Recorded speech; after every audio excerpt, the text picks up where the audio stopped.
So listen to this. This chick hands me a page from a graphic novel called Crossing Horizon.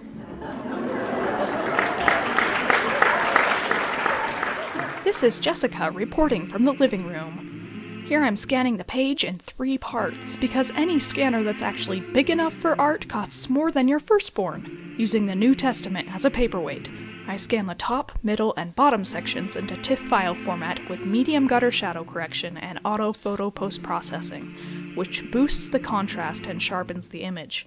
After that, I sit my butt down. Oh, are you filming? Have you ever wondered what computers are for? Have you thought to yourself, what is this thing with the letter buttons and clicker buttons that affect this glowing rectangle? It has one purpose, to digitize.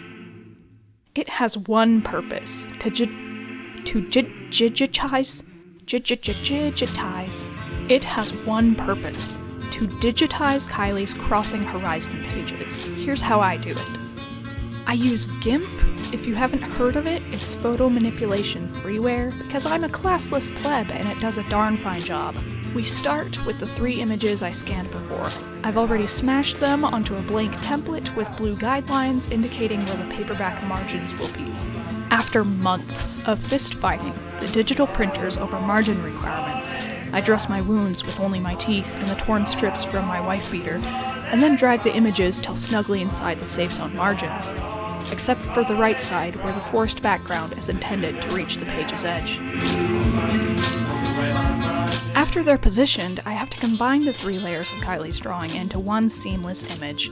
I align the second of 3 scans according to the first, using the arrow keys to fine-tune movements down to the pixel.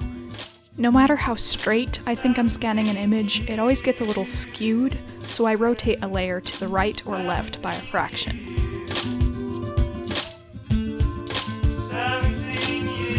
I repeat that process with the bottom of 3 scans. As I adjust, I lower the opacity of the uppermost layer to better see if it's lining up with the first scan. The idea is to keep adjusting until the line work of the 2 layers stops looking doubled and becomes as crisp and sharp as possible. I then raise the middle layer to the top, add a transparency mask to it, and apply a gradient to the top and bottom seams, which grades the edges into transparency and results in one clear, unified page, as long as I took my time on the alignment. 17 years.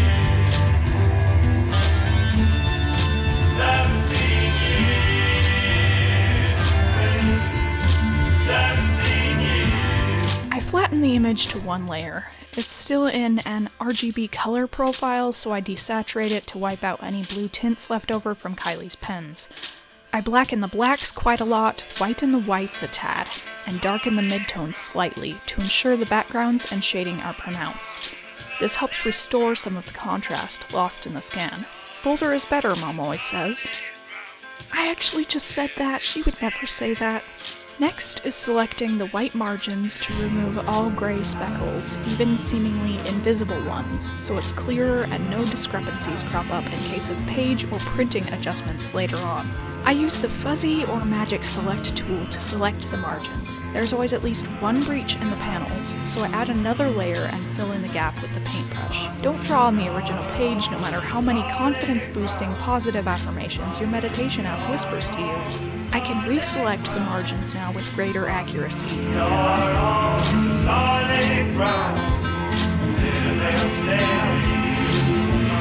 Those speckles are relentless though, so I go back in with the rectangle select to get what auto select missed.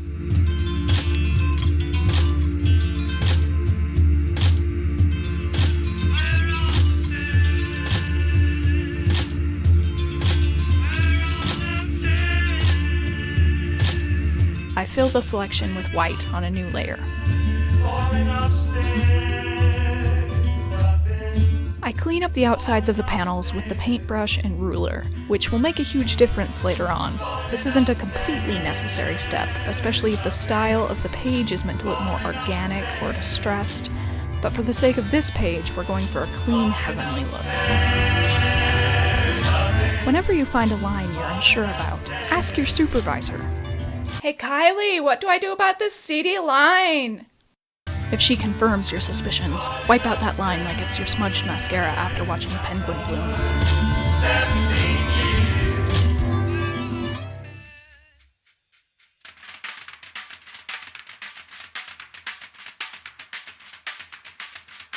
I repeat the auto selection inside the panels. This particular panel I'm going to add a background to, so it needs to be squeaky. I fill in the gaps and clean up the character outlines as I go. Never update Windows.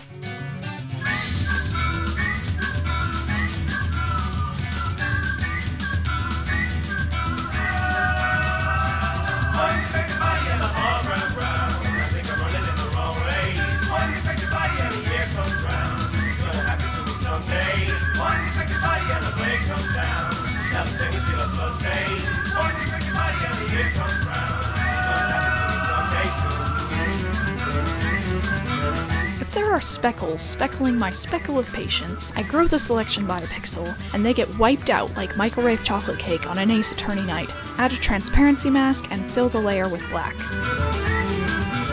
Applying a Gaussian blur to the layer mask creates a soft halo effect around the line work, which suits this panel. I stuck with a thin halo.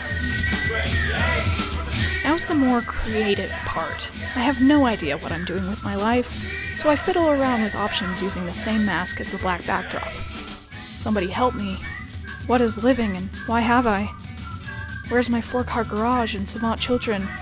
What's the real reason I haven't washed my dog? Maybe if I got a new mattress, my posture would be better. And then I would be marriage material. Okay, here we go. Lightning bolt shock reaction is the best route, Mom always says. I use the path tool to make a lightning shape and select and fill it with white.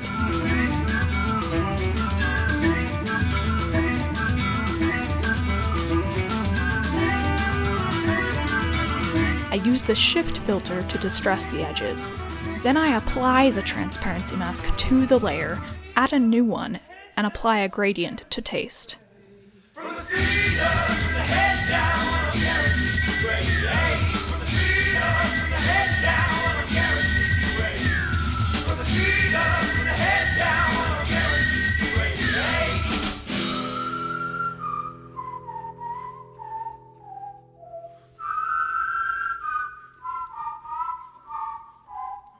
Wow, I'm repeating the cleanup process on panel 2. Wow.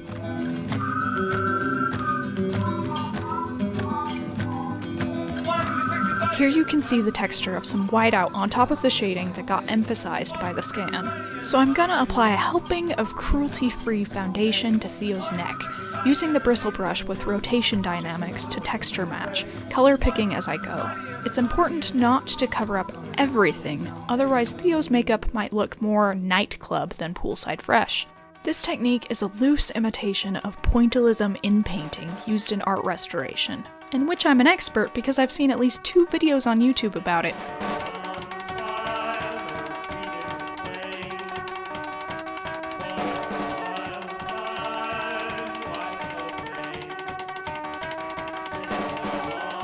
Gonna redefine some of his jaw and thumb here for maximum sass.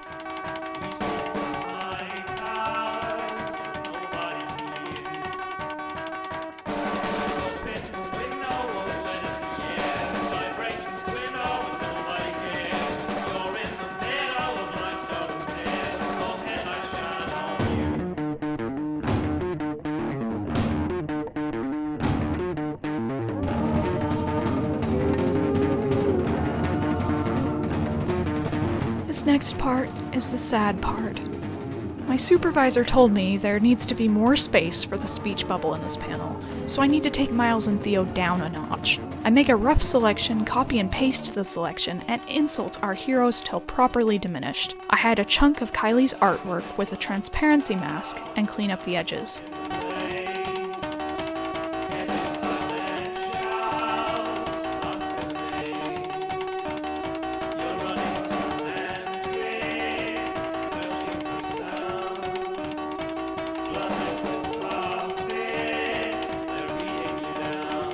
Tree's so funkin' now, so I have to do a patchwork job on it. copying and pasting a nearby trunk, grading the edges with a transparency mask, and rotating it until GIMP crashes. We invoke the gods of rotation as we try again.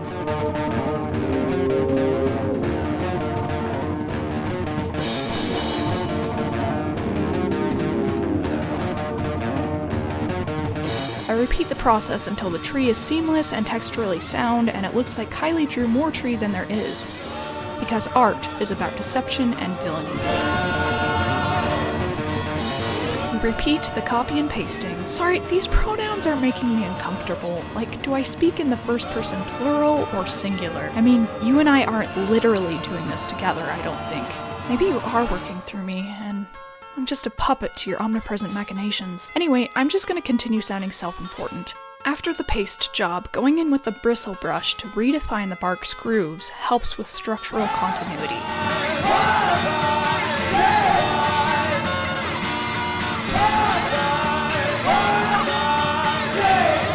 My supervisor recommended I put some more foliage in the panel below, so I'm gonna cheat again. Here's where the earlier cleanup jobs come in handy. Fuzzy selecting a completely de-speckled background is easy and makes sure the leaves don't show any gaps when we add our mask. Fast forward to a branch I loosely sketched out. I should have recorded it, but this free screen recorder runs for 15 minutes at a time, and I got impatient trying to figure out what looks good. Make sure to press record before getting out your squirrely kicks, Mom always says. This branch needs to look similar to the one Kylie drew, so I keep glancing at hers. I don't normally do digital. Why is that word so hard? I'm just gonna call it jigital. We're gonna do some jigital drawing. I don't normally do digital drawing on GIMP because it doesn't support my tablet's pressure dynamics, making line tapering much harder than it needs to be. But the lone branch looked kind of sparse, and I didn't have any other traditionally drawn asset to add to it. The drawing doesn't have to be perfect as a background element. The most important aspect is traditional mimicry.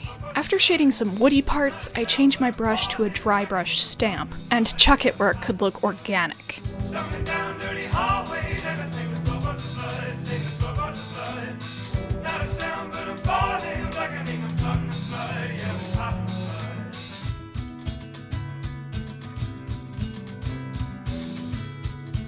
Fast forward, and I've done some leaf shading. Now I try to imitate the sketchy parts and thin those stodgy lines. Fumbling for a lifeline, sudden rush of blood to the hair, rush of blood to the head. Swimming through my whole lifetime, drowning in an ocean of red, in an ocean of red.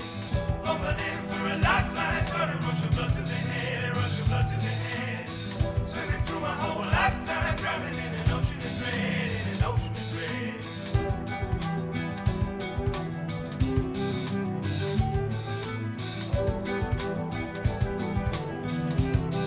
Pasting my drawing on the right helps to incorporate jigital to traditional.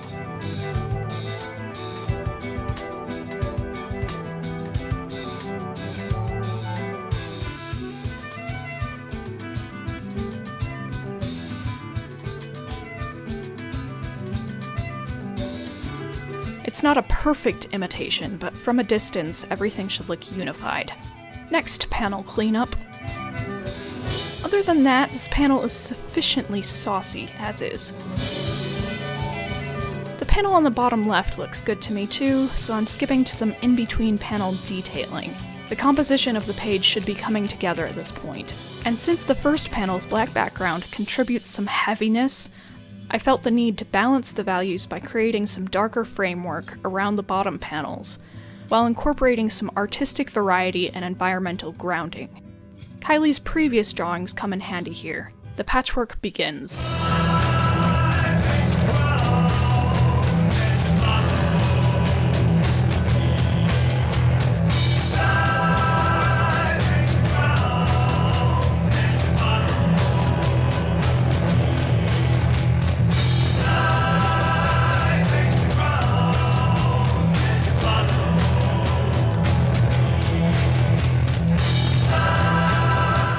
interject and say thanks to Sheepdog and Wolf for graciously letting me use his music for this video.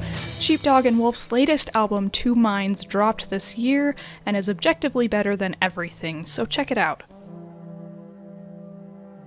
And I've gotta say, I've read the first draft of Kylie's script for Crossing Horizon, and its emotional palette is far from grayscale.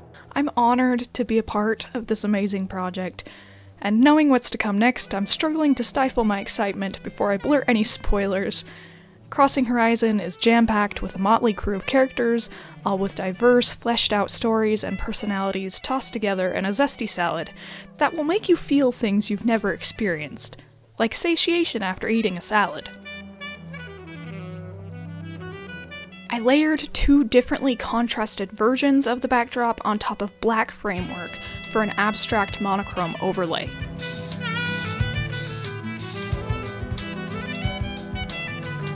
The last steps are to flatten the image to one layer and export as a TIFF.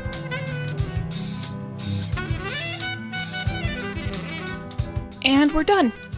Now I'll pass the file on to Kylie for her to add the text. Everybody thank Kylie for entrusting me with her masterful creative juices on this jigitizy end. Next is her final jigitizy. Kylie here again. At this point, Jess passes the page back to me and I add the speech bubbles. The font I use is Comica Text Caps, which is a free for commercial use font created by very generous people. Free font creators are basically superheroes. And I use it in 22.2 point font. Really specific font size. I don't remember why I chose that size initially, but now I've got to stick with it for eternity, I guess. So I type out the dialogue first because this helps me know exactly how big the bubble needs to be.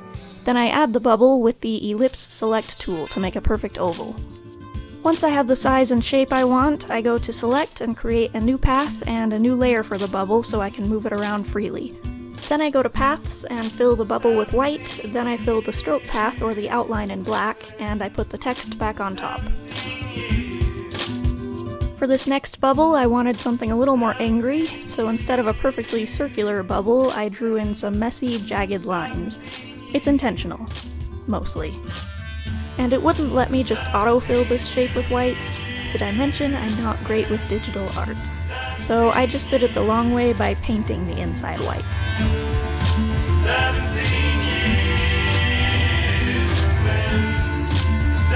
Next I'm adding the tail, which is also a jagged freeform shape, and filling that in with white as well. 17 years. I messed around with some fonts here until I found one I liked, then I tilted it and changed the perspective slightly for effect.